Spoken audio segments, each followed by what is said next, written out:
Փորձեք նստել հեռուստացույցի առաջ, միացնել ցանկացած հաղորդում եւ հաղորդավարին զուգահեռ կրկնել նրա ասածը։ Բարդ կլինի, չէ՞, իսկ թարգմանիչները կարողանում են ոչ միայն լսել մարդկանց, այլ համընթաց վերարտադրել խոսքը մեկ այլ լեզվով ու դիմացինին հասցնել անհրաժեշտ միտքը։ Մատենադարանում իրենց մասնագիտական տոնը թարգմանիչների միջազգային օրը նշելու համար են հավաքվում այս կարևոր գործը իրականացնող ու նաեւ այդ գործը գնահատող մարդիկ։ Առաջինը պիտի հավատարիմ մնաս քեզ ու քո սկզբունքներին,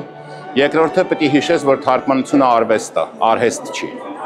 Այսինքն դու պիտի կարողանաս թարգմանել այնպես, որպեսզի ոչ թե պարզապես փոխանցես բառեր, այլ փոխանցես միտք։ Դու նպաստում ես շփմանը մեկը մյուսի հետ, դու ինքնուրույն որևէ ասելիք չունես։ Այս շատ կարևոր է, որպեսզի դու ապակու նման թողնես լույսը ինչքան հնարավոր է, քեզնից հրաժարվես, լույսը ինչքան հնարավոր է այդ քո միջով անցնի։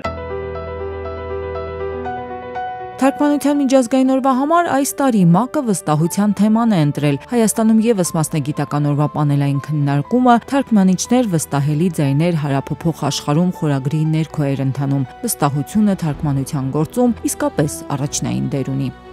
Դարերի ընթացքում մարդկությունը զարգացել է հենց թարգմանիչների միջոցով։ Հնարավոր չէ տիրապետել բոլոր լեզուներին, եւ մենք բոլորս հաղորդակցվում ենք թարգմանության շնորհիվ, թե բանավոր, թե գրավոր։ Եվ վստահությունն այստեղ կարևոր դեր ունի։ Եվրամիությունում օրինակ թարգմանությունը ոչ միայն լեզվական, այլև քաղաքական նշանակություն ունի։ Եվրոպական խորհրդարանում եւ մյուս կառույցներում յուրաքանչյուր մարդ պետք է հնարավորություն ունենա լսելի լինելու։ Այդ պատճառով մեծ ներդրումներ են արվել թարգմանության ոլորտում։ Իհարկե, ես պետք է վստահեմ թարգմանչին, բայց նաև թարգմանիչը ինձ պետք է վստահի։ Ես աշխատել եմ բոլոր ելույթների ժամանակ, այնպես խոսել, որ թարգմանիչը ճիշտ ուղերձը տեղ հասցնի։ Հայաստանում այս առումով երբևէ խնդիր չեմ ունեցել, բայց մի անգամ թարգմանիչը որոշեց չհամաձայնել ինձ տված պատասխանի հետ եւ սկսեց զրույցի բռնվել այդ անձի հետ, ու ես սկսեցի մտածել. «Օ, այս ինչ է կատարվում»։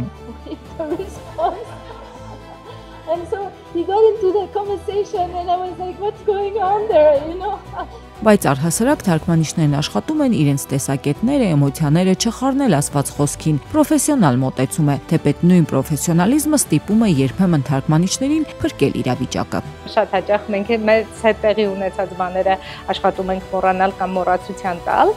որտեղ շատ հաճախ դրանք շատ զգայուն իրողություններ են, զգայուն բովանդակություն է, որը չենք բարձրաձայնում, բայց եղել են դեպքեր, երբ օրինակ բանախոսը մեր երկրի անունը տալու փոխարեն ուրիշ երկրի անուն է տվել, ոչ այնպիսի երկրի անուն, որ պիտի տար եւ այլն, եւ ասենք եղել է դեպք, երբ ես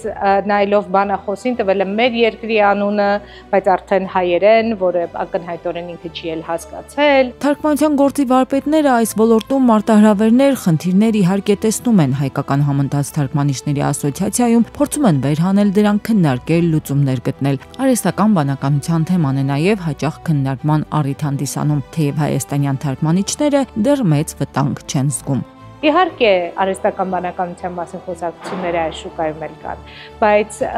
քանի որ հայերենը նվազ տարածվածություն ունեցող լեզու է, այն իմաստով, որ ավելի քիչ թվով խոսողներ ունի եւ ավելի քիչ ներկայացվածություն ունի թվանշային շտեմարաններում, արհեստական բանականության սպառնալիքը այդքան ահարկու չէ այս պահին, թեև չգիտենք ինչ կլինի հետագայում։ Հայաստանում արդեն ձևավորված է թարգմանիչների մասնագիտական հանրույթ, որն առաջնորդվում է միասնական սկզբունքներով։ Համընթաց թարգմանիչների Հայկական ասոցիացիայի հիմնական նպատակն է հանրահրճակել մասնագիտական չափանիշները եւ գտնել համագործակցության ձևաչափեր։